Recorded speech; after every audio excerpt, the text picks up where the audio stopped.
Hello and welcome everyone to Ananke's Festival of Literature. I'm absolutely thrilled to welcome an inspiring author, poet, Gautam Vegda. Welcome, Gautam. Thank you so much, ma'am. A little bit about Gautam.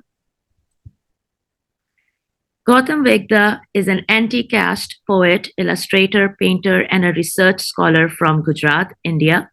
He is the only Dalit writer who writes in English in Gujarat state. Vegda has published a couple of poetry collections, namely Vultures and Other Poems in 2018 and A Strange Case of Flesh and Bones in 2019.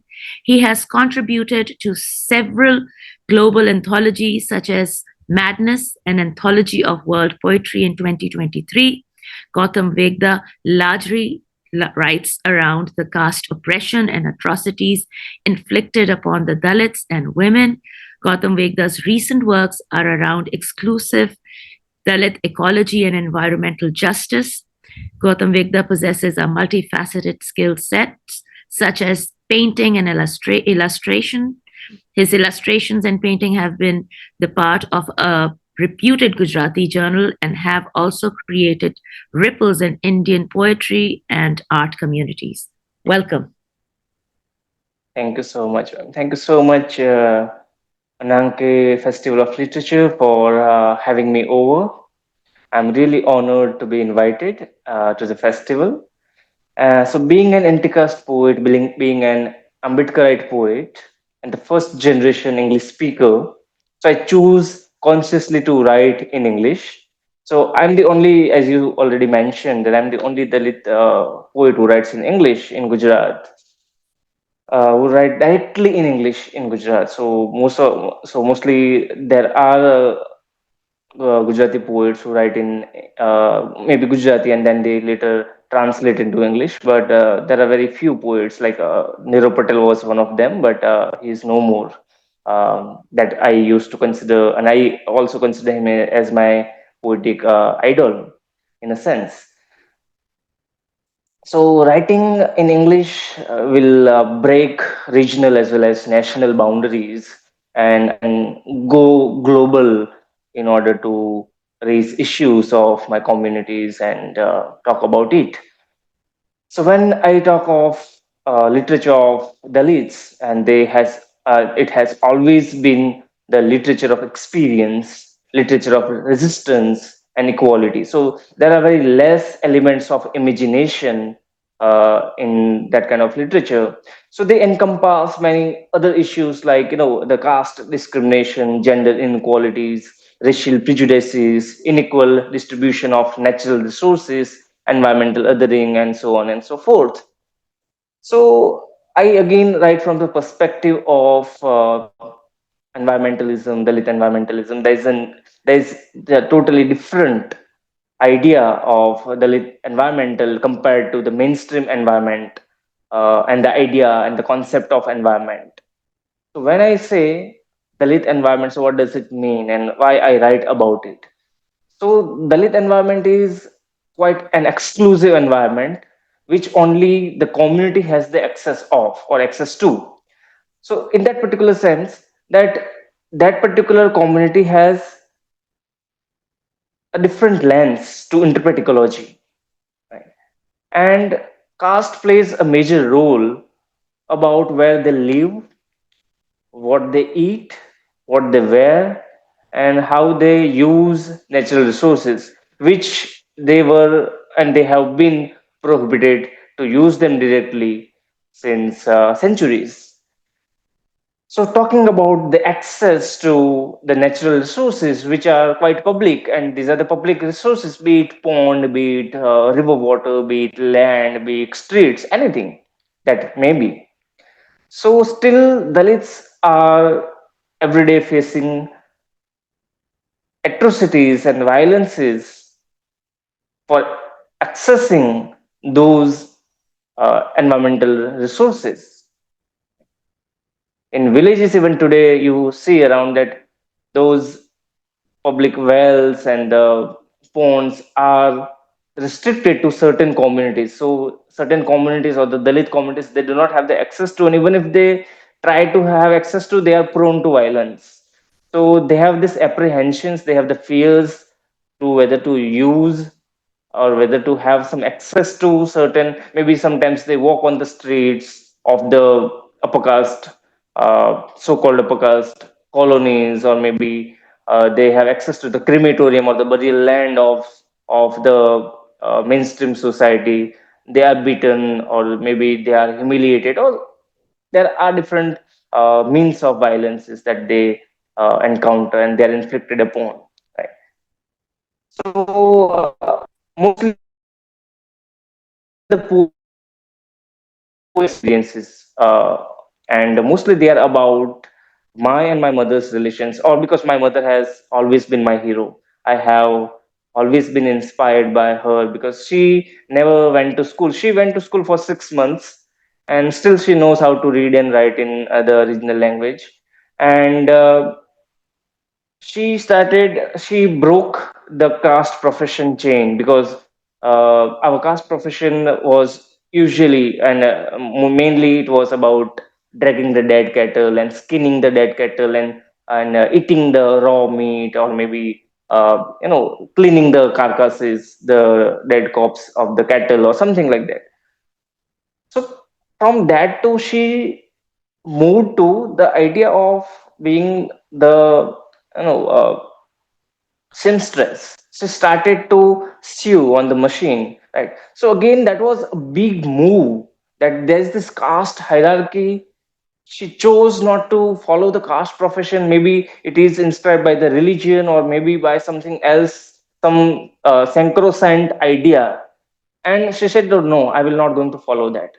And she opened up a shop, and that particular shop was just in front of the Rama temple, Rama temple, where we were not allowed to enter, just in front of that.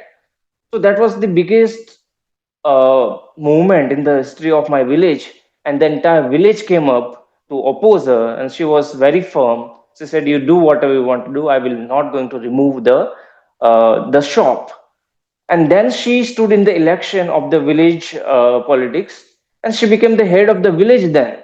So again, her aspirations for the political mobilization, political upliftment, maybe economic upliftment, breaking the shackles of uh, caste and economy and all those things. So I am so much inspired by that. So being educated Dalit, I can't also uh, think of being so daring like her, right? So I draw a lot of inspirations from her. So most of my poems will be around her, and I'll be talking about her. So my first poem is about labor pain, right? So I wrote it on the Labor Day, International Labor Day. So mostly I'm talking about both the things, the Labor Day and her labor pain. So mostly it's about labor pain. So labor's pain and labor pain. Laborers are the biggest rebels. I was born to them. My mother smashed rocks with a sledgehammer. The clanking of it resounded into her womb cradle. Her whimpering synced with clanking, permeating spirit of mutiny into the premature baby. I as a baby.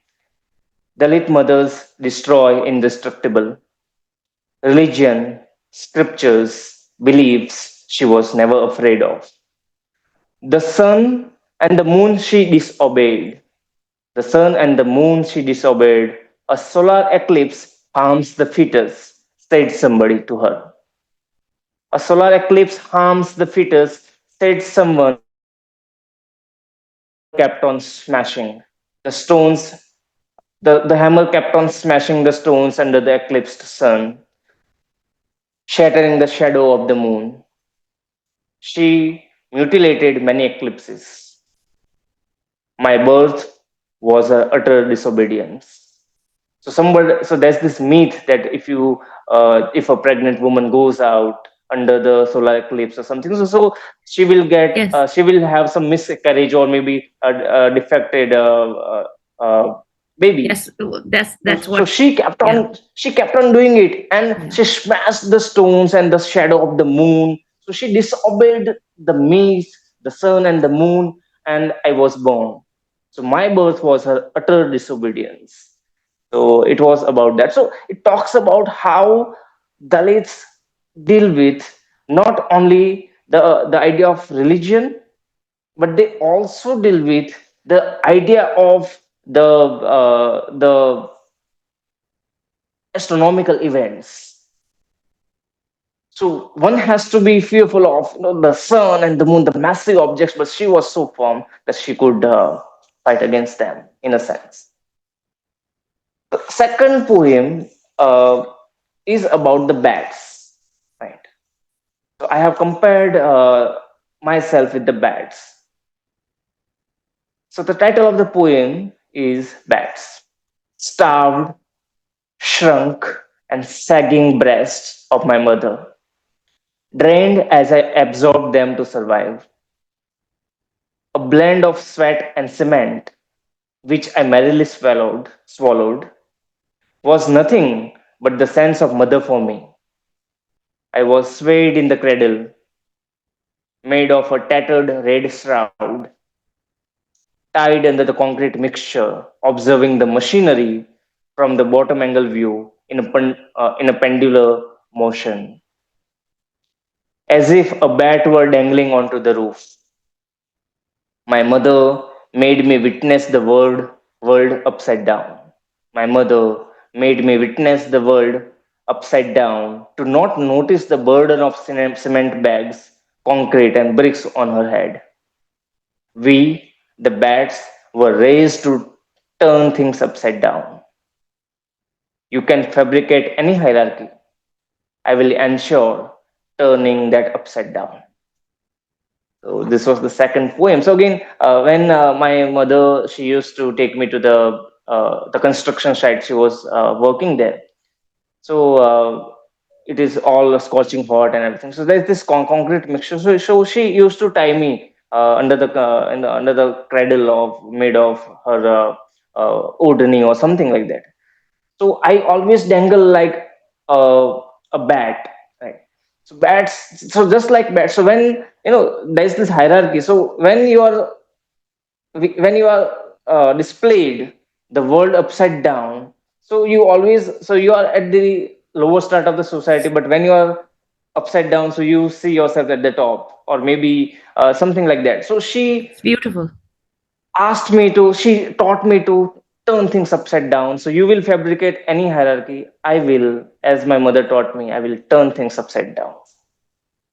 So this is about that how we look at our ecology, how we look at our space, our geography, uh, the element of ecologies like the bats, right, and the idea of the sun and the moon. I can also talk about the vultures, although I have not talked about it. So my first poetry collection was vultures and other poems. So I do talk of vultures and our coexistence with vultures.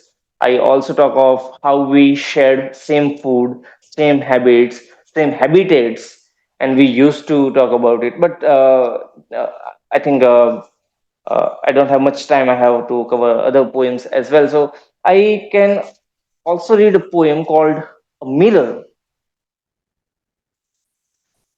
Again, it's about my poem in reference to my mother. My face has been lost when I talk of mirrors. My face has been lost in the darkness of eternity. How would I perceive the elegance of life? Did I even have a mirror? When did I have access to mirror? When did I have access to the crystal clear water to describe my faint reflection? We used to dig a pit in the riverbed, but the water that oozed was inky, similar to my existence. Today, I dare to seek my visage, getting up from the slum of the city, rotting wholly underwater pulls me inside with abundant human excreta where there is no light, no luster. If I struggle to find it here, my face looked even more frightful. The reflection is nothing but your own depravity. I'm still seeking a mirror in which I can see my hazy face. my opaque existence. So when I talk of the mirror, but we were never allowed to have the access to water. We have never had the access to the crystal clear water for centuries that we never even seen our face in water. So how can I expect a mirror where I can see my face? I have never seen my face.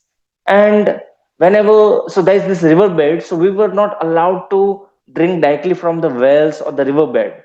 So we used to dig a pit just beside the riverbed, and the water will ooze out up, and that water will be obviously inky, it will be muddled, so I will again not be able to see the reflection of mine. And when I move to the city, so I am forced to make clean the gutter and the sewage and everything like that. So it's, as a caste profession, I am inflicted a lot of things. So that kind of rotting wholly underwater, when I say rotting wholly underwater, so it's gutter water, right? And when I am supposed to clean it, why I am supposed to plunge into it to clean it, right? So it is abundant human excreta, right? It's a shit, human shit. I have to get into it where there is no light, no luster. I can't find any reflection of this. And it is, my face even looks more frightful, right? I can't even see my face, right? Even if there is a mirror. So I'm still seeking mirror in which I can see my hazy face, my opaque existence, right? So again, what we are supposed to, what we are inflected upon in terms of access to water. So this is just a symbol mirror, but I'm asking for my share of water. Where is my share of water? This riverbed is entirely just, from it goes across. I want to have to access to the drinking water. Forget about the romantic idea of the face looking in the mirror and something like that. So keeping that in mind, I'm writing about mirror. So this is the first part, and second part, I write from the perspective of science fiction, right? So mostly, again, I'm saying that I'm the first generation English speaker, I'm the first generation learner. So meaning that for centuries there was no access to education, and systematically we were deprived education. Only after the introduction of constitution, we got the right to get education.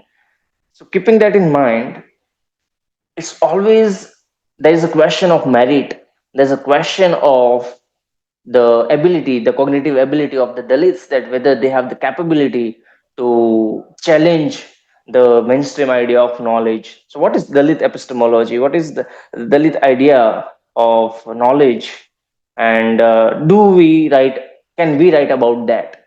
So, mostly the Dalit poetry is about agony and the torment and the repression and things like that, right?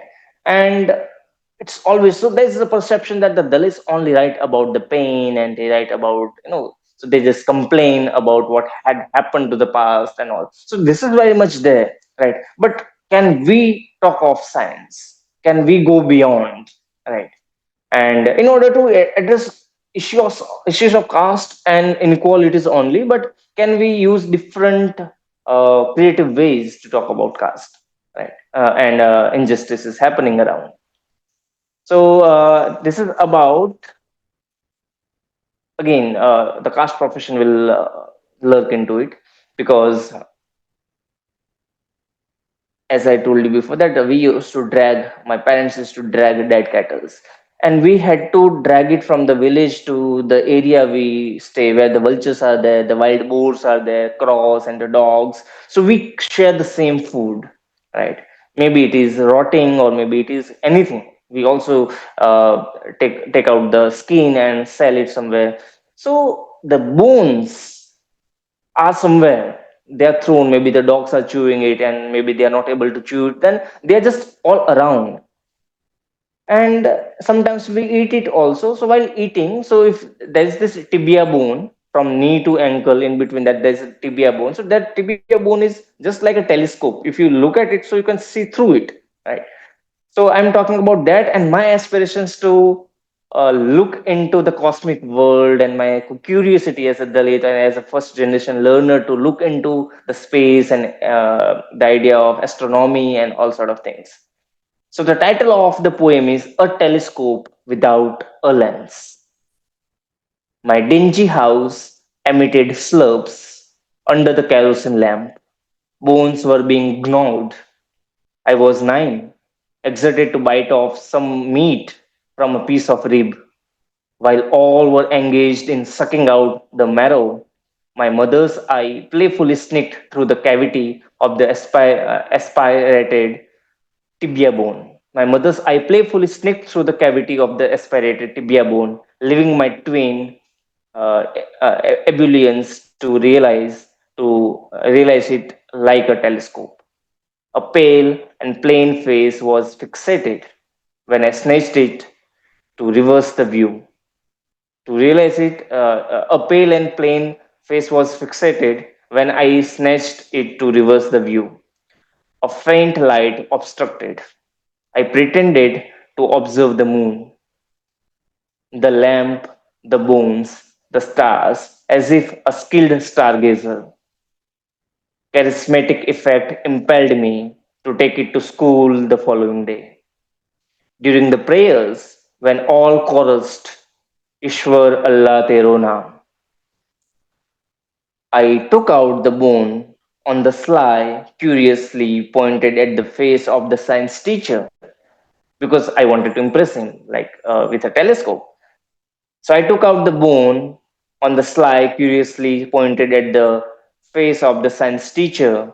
The smiling face seemed to swell red as he was approaching. I felt the bone zooming into his figure. A faint kick to my skull tumbled the tibia. So I felt the bone zooming into his figure. So a fainting kick to my skull tumbled the tibia, engendering anarchy. A beat up crumbled curiosity. A beat up crumbled curiosity. All shouted, "Take away the foul bone. Go get a good bath." A tear blurred the deep blue sky, but I no longer want a telescope. I hurled the bone and my dreams into the village pond, returning home. Today, I wish to observe galaxies, star clusters, nebulae, and planets, but Roti overcovers the aperture of the telescope to seize the cosmic reflection to kiss my cornea. I locate my abode in the celestial world. I search my dreamland with such a telescope that doesn't have a lens. Right, so that was a telescope that did not have a lens. But again, why it's bone? So why I did not have the toys to play with? So my toys were the hooves and the horns and the bones of the animals we used to drag and throw around. Right. So I just took it to my prayers as to the school I thought that this is my toy, so I am free to take it to my school. So I was just looking around during the prayers, and the prayers and the environment is so sacred, considered as the sacred, so I cannot use uh, the boon or something like that. So I was beaten by my science teacher when I was 9, and I was asked to go and get good bath and throw that filth away. And but now, and that was, I did have the fear. I will never look in the sky. I will not have that curiosity to look at the celestial objects like the moon and the planets and the galaxies. But now I am brave enough, and now I am able enough, and right now I want to locate my abode in the cosmic world, in the celestial world, and I want to search my dreamland, because I feel like the earth is not the equal space. The earth is not going to provide me with equality and equal space. So I'm searching my dreamland somewhere in the celestial world, right? And this is going to be my last poem. It's a very small poem, right? So I'm talking about dark matter. Right? So all the stars are the matter, and those without the stars are blank point is the dark matter. So I'm talking about it that can we talk about the celestial objects? Can we talk of uh, the astronomy in a sense? So the title of the poem is Dark Matter. We have been lotuses in the smothering mud you have created, rising and blossoming to view the free bright sky. In the darkest night of violence, we curled up to dream, to touch stars and galaxies, while roots are jammed in the rotten cliche. We dream to be stars to dazzle. The darkest mud continues to soak up our brilliance, to turn us into even darker and ever invisible. Do you assume we fail to be stars? We rise to become dark matter to nurture stars. Right? So we are bigger than the stars. So you always tried not to get educated, like you stopped us, you ceased us to get educated, to be brilliant, to be economically stable, to be politically uplifted, and you never allowed us to be star. But in pressing us, you forget that, and you are very happy that you assist us in being a star, and you are happy that we failed as a star. But is it true? No, we became dark matter and we nurture stars, right? So we are bigger than the oppressors, right? So we talk of love and we don't talk of hate and cruelty in a sense. So this was it from my poetry recitation. So thank you so much. Gautam, the poetry, you know, it is so overwhelming and it's so beautiful. Thank you so much. Would you like to talk about, you spoke about vultures, and I think it would be really nice if you could say a few words, more than a few words about that as well. Yes, yeah, thank you. So vultures, mostly the vultures stay around, or maybe they live around the geographies where the Dalits are living, or the communities who are dealing with the dead carcasses. So they coexist. So mostly, when you ask somebody from the upper caste or maybe the mainstream society, so they have maybe seen vultures somewhere in the photographs, or maybe they have seen it maybe hovering around, but they do not have the close view of vultures. They have not seen vultures maybe yelping, vultures eating and gulping down a loaves of meat, and maybe the entire committee of the vultures, the hubbub, and their habits of eating. So I have also written a poem about that. So again, maybe I'm going a little off the track, but it's very uh, logical idea in a sense. So when we eat the dead carcass, and we used to eat the dead carcass, so sometimes it's not always fresh. Sometimes it has the decomposition has started already. So vultures, they have this great corrosive acid in their stomach, so they can digest all sort of bacteria and the rabies and the cholera, all those bacteria they can digest. They can also digest the bones, but the human stomach is not like that. But for centuries and centuries after centuries, performing the same task for years and years, I think generationally, so there was some muscle memory that the Dalits had, that even they eat that kind of rotten meat and meat with a lot of bacteria. If somebody else from the other community, non-Dalit community, will eat it, they will have food poisoning or something like that. But the Dalits, they used to eat it and eating bones and, in a sense, digesting it. So I'm saying that we are somehow sharing the same habits, same kind of biological traits.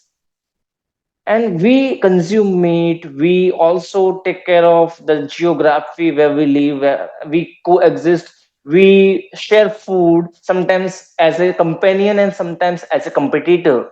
right? Because they want to eat the same food we want to eat, right? So there is a struggle, interspecies struggle, but there's also some sort of idea of companionship, idea of coexistence, that we also feel that they are also hungry and they are only solely dependent upon it because they also don't kill, right?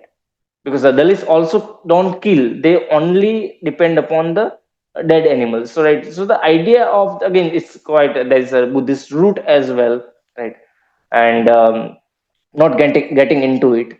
So because of diclofenac drug, right now vultures are extinct. So why I want to talk about vultures? Why I'm talk like why I do want to talk of this Dalit ecology? Because now a lot of history has been erased. Maybe vultures are no more due to certain Dalit movements. Dalits have stopped working, stop performing these caste professions, right? But still, there are forces that they force them to do this or force them to perform the same caste professions, right? So there is this declination of vultures, maybe the cattle, and the struggle and the concerns of the dumping of the dead cattle and the cleaning and the sanitation work and many other things. So these things are very important, and I what I believe is, through my poetry I want to write a Dalit environmental history. I want to talk of certain things which are not present now, but many centuries I and my family already observed it. My son will not be, my son is 1 year old now. So my son will not be able to see vultures, will not be able to see us skin the carcass, eat, and everything like that. So it's different thing. So the future generation will have the access to the environmental history, environmental injustices that we were subjected to, right? So yeah, so that's what is all about vultures. I can talk more about it, but yeah. So this is all I wanted to share about Agree, vultures. Karna. Yeah. So, this is fascinating. And I was thinking, you know, uh, we look, if not we, but if people look down upon, even and it's easy for me to say because this is the privilege that, I'm very afraid of. Mm. But, what this caste profession does, it brings, it's, it brings, you're part of the environment, you're part of the climate, you're part of the land, and this is conservation as well. So it's so difficult and overwhelming when you talk about your experience with the tibia bone and the schoolmaster, right? The your teacher, who is supposed to be the enlightened one, and if you had brought, and this was such a uh, a child with his plaything and imagining it as a telescope. So that was beautiful. And instead of encouraging that vision, it is uh, for me it was overwhelming to hear and you recite that. um, so yeah, thank you so much, Gautam. This honestly has been one of the most powerful sessions, and overwhelming. I'm saying overwhelming over and over again because that is exactly how I felt. And the recitals were beautiful. And thank you for giving us more context when it comes to these animals, these beautiful animals, and how important their role is when it comes to conservation as well, when it comes to the environment as well, and how they are being erased, made extinct by our hatred and by our how we look at the world, and the power we want to attain. So thank you so much for Yes, that. absolutely. Thank you so much for having me over. I'm Thank you. really grateful for the invitation and for your kindness that you invited me.